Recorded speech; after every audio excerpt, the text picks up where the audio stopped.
In December 2000, 5 college friends from the University of Oregon drove into the Cascade Mountains for what should have been the perfect New Year's Eve celebration to welcome the new millennium. Jake Morrison, 21, Sarah Kim, 20, Marcus Chen, 22, Ashley Rodriguez, 21, and David Thompson, 20, packed camping gear and fireworks into Jake's Jeep Cherokee and headed toward a remote cabin they had rented near Mount Hood. They never arrived at the cabin. Despite extensive searches involving multiple agencies and hundreds of volunteers, no trace of the group or their vehicle was ever found. For 24 years, their disappearance remained one of Oregon's most puzzling missing persons cases. Then, in 2024, when construction crews began building a new ski resort access road through previously undeveloped forest land, heavy machinery uncovered something that had been hidden beneath decades of landslides and forest growth. What they found would finally reveal what happened to the Millennium Five on that December night in 2000 and expose a conspiracy that had been buried in the mountains for nearly a quarter-century. Detective Nicole Walsh had worked missing persons cases for the Oregon State Police for 16 years, but the Millennium Five case was different from anything she had encountered. The case file was thick with reports, witness statements, and search records that documented one of the most extensive missing persons investigations in Oregon history. What made the case particularly haunting was how completely 5 people and their vehicle had vanished without leaving any trace. Walsh had first learned about the case as a rookie detective in 2008, when it was used as a training example of how missing persons investigations could become complex when multiple agencies were involved and when the search area covered thousands of square miles of wilderness terrain. The case had become legendary among law enforcement officers throughout the Pacific Northwest. Now, Walsh stood in her office at Oregon State Police headquarters in Salem, holding the thick case file while processing a phone call that could potentially break open the 24-year-old mystery. The call had come from Tom Bradley, construction supervisor for Cascade Mountain Resorts, who was overseeing the development of a new ski resort in the Mount Hood National Forest. "What exactly did your construction crew discover?" Walsh asked Bradley, who had requested an immediate meeting with law enforcement rather than filing a routine incident report. Bradley spread a collection of photographs across Walsh's desk, showing heavy construction equipment and excavation work in a densely forested area of the Cascade Mountains. The images revealed a large excavation site where crews had been cutting through hillsides and removing trees to create access roads for the new resort. "We were using heavy machinery to cut through a hillside that had been affected by landslides over the years," Bradley explained. "The area looked stable from the surface, but when we started excavating, we realized there were voids beneath the debris. When we cleared away more material, we found a vehicle buried about 20 feet down." Walsh studied the photographs, which showed the partial excavation of what appeared to be a sport utility vehicle buried beneath layers of rock, soil, and forest debris. The vehicle's color and general configuration were visible through the accumulated material, but it would require careful excavation to fully expose and examine. "Have you been able to identify the vehicle?" "Based on what we can see, it appears to be a Jeep Cherokee, probably from the late 1990s or early 2000s, Bradley replied. "The license plate isn't visible yet, but the size and shape match the description of the vehicle your missing persons were traveling in." Walsh felt the familiar surge of adrenaline that came when a cold case showed signs of breaking open. 5 college students who had vanished without a trace on New Year's Eve 2000. A Jeep Cherokee buried 20 feet underground in a remote area of the Cascades that had never been systematically searched during the original investigation. The location where the vehicle had been discovered was approximately 15 miles from the cabin the students had rented for their New Year's celebration, but it was in an area that would have been virtually impossible to reach in a standard vehicle during winter conditions, The terrain was steep and heavily forested, with no established roads or trails that would have allowed access in 2000. Walsh immediately contacted her supervisor, Captain James Mitchell, to brief him on the discovery and request authorization for a full forensic investigation. The Millennium Five case had generated significant public interest over the years, particularly because it involved young people who had disappeared during what should have been a joyful celebration of the new millennium. "I want a complete forensic team on site within 24 hours, Mitchell told Walsh after reviewing Bradley's photographs. "This could be the break we've been waiting for on this case, but we need to be prepared for significant media attention and public interest."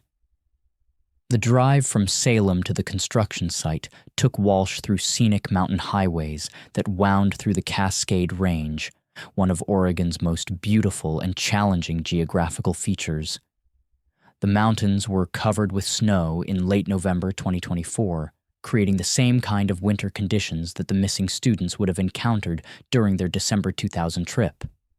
As Walsh drove, she reviewed what she knew about the original investigation from the case files she had studied in preparation for visiting the excavation site. The 5 students, Jake Morrison, Sarah Kim, Marcus Chen, Ashley Rodriguez, and David Thompson, had been close friends throughout their years at the University of Oregon, bonding over shared interests in outdoor recreation and adventure travel. Jake Morrison had been the group's natural leader, a business major who organized their hiking trips and camping expeditions. He owned the Jeep Cherokee they had been traveling in, a 1998 model that he had purchased specifically for mountain driving and outdoor adventures. Jake was an experienced driver who was familiar with winter mountain conditions and had driven to the Mount Hood area numerous times. Sarah Kim was studying environmental science and was passionate about conservation and wilderness preservation. She had extensive experience with winter camping and mountain safety and was known for her careful attention to outdoor safety protocols. Sarah had been looking forward to the New Year's trip as an opportunity to photograph winter landscapes in the Cascades. Marcus Chen was majoring in computer science and was the group's technology specialist, responsible for navigation equipment and communication devices during their outdoor trips. Marcus had researched their New Year's destination extensively and had planned their route to the rental cabin using GPS technology that was relatively new in 2000. Ashley Rodriguez was pursuing a degree in education and was known for her optimistic personality and ability to keep the group's spirits up during challenging situations. Ashley had experience with winter sports and mountain activities and had been excited about the opportunity to go snowshoeing and cross-country skiing during their New Year's trip. David Thompson was the youngest member of the group, an art major who documented their outdoor adventures through photography and sketching. David had been planning to create a multimedia project about their New Year's Millennium celebration, combining photographs, video, and artistic interpretations of their mountain experience. The 5 friends had planned their New Year's trip for months, researching rental cabins in the Mount Hood area and organizing equipment and supplies for several days of winter camping and outdoor activities. They had reserved a cabin near Government Camp, a popular winter recreation area that offered access to skiing, snowshoeing, and winter hiking trails. According to the original case files, the group had left Eugene on the afternoon of December 30th, 2000, planning to arrive at their rental cabin by early evening and spend 3 days celebrating the new millennium in the mountains. They had packed extensive camping and winter recreation equipment, along with food and supplies for their stay. The last confirmed sighting of the group had been at a gas station in Sandy, Oregon, at approximately 4:30 p.m. on December 30th. Security camera footage from the station showed all 5 students purchasing snacks and drinks, with Jake filling up the Jeep Cherokee's gas tank. Store clerk Maria Santos remembered the group as friendly and excited about their trip. From Sandy, the most direct route to their rental cabin would have taken them east on Highway 26 toward Government Camp, a journey that should have taken approximately 45 minutes in normal winter driving conditions. They were expected to arrive at the cabin by 6 p.m. and check in with the rental agency. When the group failed to arrive at the cabin by their scheduled check-in time, the rental agency had attempted to contact them using the cell phone numbers they had provided. However, cell phone coverage in the Mount Hood area was spotty in 2000, and the calls went directly to voicemail. By 10 p.m. on December 30th, when the group still hadn't arrived or made contact, the rental agency had contacted local authorities to report that their renters had not checked in as scheduled. Initial efforts to locate the group had focused on the highway route between Sandy and Government Camp, with the assumption that they might have encountered mechanical problems or weather-related difficulties. The original search effort had been complicated by severe winter weather conditions that developed on New Year's Eve, bringing heavy snow and high winds that made helicopter searches impossible and limited ground search operations. Despite these challenges, search teams had worked for weeks to locate any trace of the missing students. Search efforts had included aerial reconnaissance when weather permitted, ground teams with specialized winter rescue equipment, and coordination with ski patrol and mountain rescue organizations throughout the Mount Hood area. Volunteers had searched hiking trails, side roads, and areas where vehicles might have become stuck or disabled during winter conditions. Despite the extensive search efforts, which had continued intermittently for several months, no trace of the 5 students or Jake's Jeep Cherokee had ever been discovered. The case had remained active for 5 years before being officially suspended due to lack of evidence and viable leads. Now, 24 years later, the discovery of a buried vehicle at the construction site offered the first concrete evidence of what might have happened to the Millennium Five. The location was puzzling because it was far from their intended route and in terrain that would have been extremely difficult to navigate in a standard vehicle during winter conditions. The forensic excavation of the buried vehicle required specialized equipment and techniques due to the depth of the burial and the challenging mountain terrain. Walsh coordinated with multiple agencies, including the FBI's Evidence Response Team, the Oregon State Medical Examiner's Office, and technical specialists with experience in vehicle recovery operations. Dr. Jennifer Park from the State Medical Examiner's Office led the forensic aspects of the excavation, while automotive specialists worked to carefully expose and examine the buried vehicle without damaging potential evidence. The excavation process was slow and methodical, requiring several days to safely remove the layers of rock and debris that had accumulated over the vehicle during 24 years. When the Jeep Cherokee was finally fully exposed, Walsh could see that it was indeed Jake Morrison's vehicle, identifiable by the license plate number and distinctive modifications that Jake had made for mountain driving. The vehicle appeared to have sustained significant impact damage, suggesting that it had been involved in a serious accident before being buried. More disturbing was the discovery that the vehicle contained personal belongings and evidence suggesting that the 5 occupants had been inside when it was buried. The windows were intact and the doors were closed, indicating that the burial had been deliberate rather than the result of a natural landslide or avalanche. Dr. Park's examination of the vehicle's interior revealed the remains of 5 individuals, along with personal effects that confirmed their identities as the missing University of Oregon students. The condition of the remains and their positioning suggested that they had been alive when the vehicle was buried and had survived for some time before dying from asphyxiation. Based on the evidence inside the vehicle, these individuals were definitely alive when they were buried, Dr. Park told Walsh during a briefing on the preliminary findings. There are signs that they attempted to escape from the vehicle and signal for help before they died. The discovery of survival equipment and emergency supplies inside the buried Jeep indicated that the students had been prepared for winter mountain conditions and had attempted to use their resources to stay alive while trapped underground. Personal items found in the vehicle included Jake's camping equipment, Sarah's photography gear, Marcus's navigation devices, Ashley's winter sports equipment, and David's art supplies. Most significantly, the forensic team discovered a digital camera and several notebooks containing detailed accounts of what had happened to the group during their final days. The camera's memory card, remarkably preserved in the sealed environment of the buried vehicle, contained hundreds of photographs and video recordings that documented their ordeal.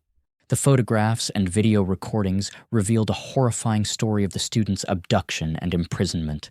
The images showed them being held captive in what appeared to be an underground facility, forced to participate in activities that suggested they were being used for illegal medical experiments or psychological research.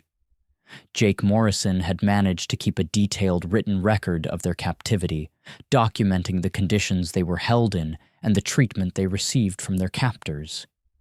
According to Jake's notes, the group had been abducted while driving to their rental cabin and had been taken to a remote facility hidden in the mountains. December 31st, 2000, Day 2 of captivity, Jake had written in his notebook. We're being held in some kind of underground laboratory or research facility. The people holding us claim to be conducting scientific research, but what they're doing to us feels more like torture. They're testing drugs and monitoring our psychological responses to various stimuli. Jake's notes continued with detailed descriptions of the facility and their captors, including physical descriptions and information about the apparent purpose of the illegal research operation. According to his account, the facility was operated by individuals who claimed to be conducting classified research for government or corporate clients. The leader calls himself Dr. Mitchell, but I don't think that's his real name, Jake had written. He says they need test subjects for experimental treatments that can't be tested through normal medical research channels. He claims we're contributing to important scientific breakthroughs, but we're being held against our will and subjected to procedures that are making us sick. The photographs and video recordings provided visual evidence of the conditions the students had endured during their captivity. The images showed them in small underground cells, participating in medical procedures and psychological testing, and attempting to document their situation in case someone ever found evidence of what had happened to them. Sarah Kim had used her environmental science knowledge to analyze their surroundings and try to determine their location. Her notes, found with the other documents, included detailed observations about the geological features and construction of the underground facility. Based on the rock formations and construction materials, I believe we're being held somewhere in the Cascade Mountains, possibly in a natural cave system that has been modified for use as a laboratory, Sarah had written. The facility appears to be well-funded and professionally constructed, suggesting that this isn't the work of amateurs. Marcus Chen had attempted to use his technology skills to find ways to communicate with the outside world or disable the security systems that kept them imprisoned. His notes documented various attempts to jury-rig communication devices and overcome electronic security measures. The facility has sophisticated electronic security and communication jamming equipment, Marcus had noted. I've been able to identify some vulnerabilities in their systems, but they monitor us constantly and punish any attempts to escape or communicate with outsiders. Ashley Rodriguez had focused on maintaining the group's morale and documenting the psychological effects of their captivity. Her notes provided insights into how the students had coped with their situation and supported each other during their ordeal. We're all showing signs of stress and trauma from whatever drugs they're giving us, Ashley had written. David has been having severe reactions to some of the treatments, and Sarah is developing respiratory problems. We need to find a way to escape before they kill us. David Thompson had used his artistic skills to create detailed drawings of their captors, the facility layout, and the procedures they were subjected to. His artwork provided visual documentation of their captivity that complemented the written records kept by his friends. The final entries in the students' notes indicated that they had managed to escape from the underground facility but had been recaptured before they could reach safety. Their captors had apparently decided that they knew too much about the illegal research operation and had made the decision to eliminate them permanently. January 15th, 2001, final entry, Jake had written. We managed to get out of the facility and reach Jake's Jeep, but they caught us before we could drive away. They're saying we can never be allowed to leave because we've seen too much. They're going to bury us alive in the vehicle to make it look like we died in an accident. If anyone finds this, please tell our families we tried to get home. The evidence recovered from the buried vehicle provided Walsh with enough information to begin investigating the illegal research facility and identifying the individuals responsible for the students' murders. The case had evolved from a missing persons investigation into a complex criminal conspiracy involving kidnapping, illegal medical experimentation, and murder. Walsh worked with federal authorities to investigate the facility described in the students' notes and photographs. Using the geographical and structural details provided by Sarah Kim's environmental observations, investigators were able to identify several potential locations in the Cascade Mountains where such a facility might have been operated. Ground-penetrating radar and aerial surveillance revealed the remains of an underground complex approximately 10 miles from where the student's vehicle had been discovered. The facility had been abandoned years earlier, but enough evidence remained to confirm that it had been used for the kind of illegal research described in the student's documentation. The investigation into the abandoned facility revealed that it had been operated by a private research organization called Mountain Research Associates, which had conducted classified experiments under contracts with various government agencies and pharmaceutical companies. The organization had been shut down in 2003 following an FBI investigation into illegal human experimentation. Corporate records showed that Mountain Research Associates had been operated by Dr.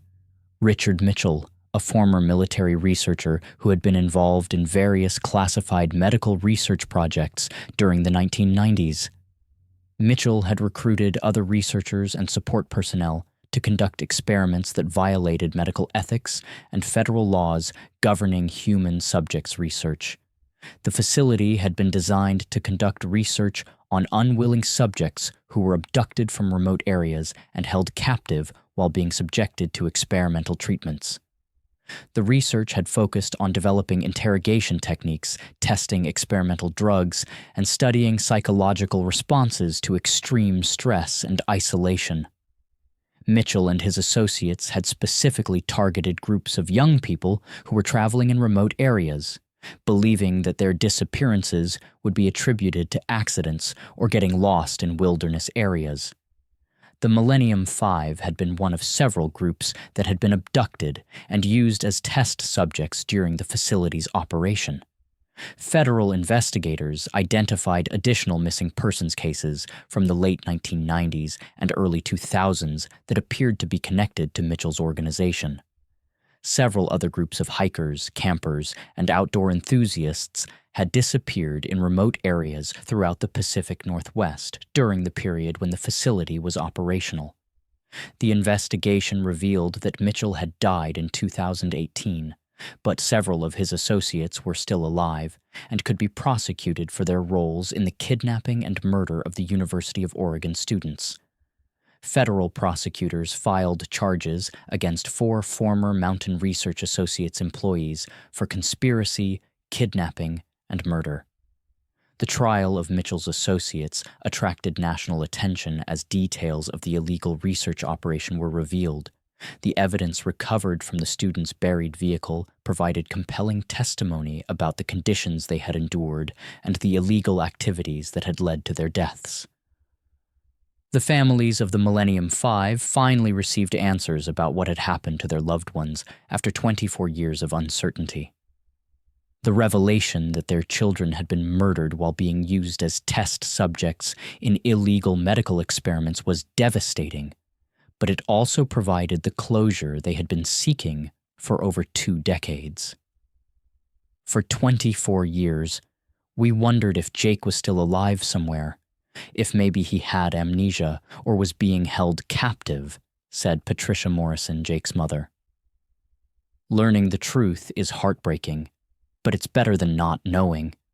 At least now we understand that our children died trying to protect each other and trying to expose the people who were hurting them. The case led to significant reforms in oversight of medical research and stronger protections for research subjects.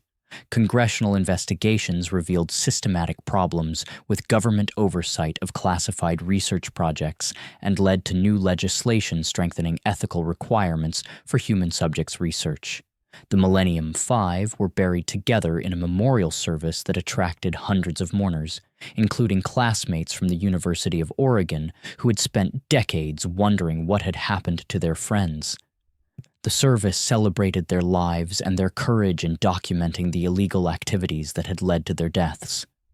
A memorial scholarship fund was established at the University of Oregon in their names, supporting students pursuing studies in the fields that each of the five friends had been passionate about: business, environmental science, computer science, education, and art.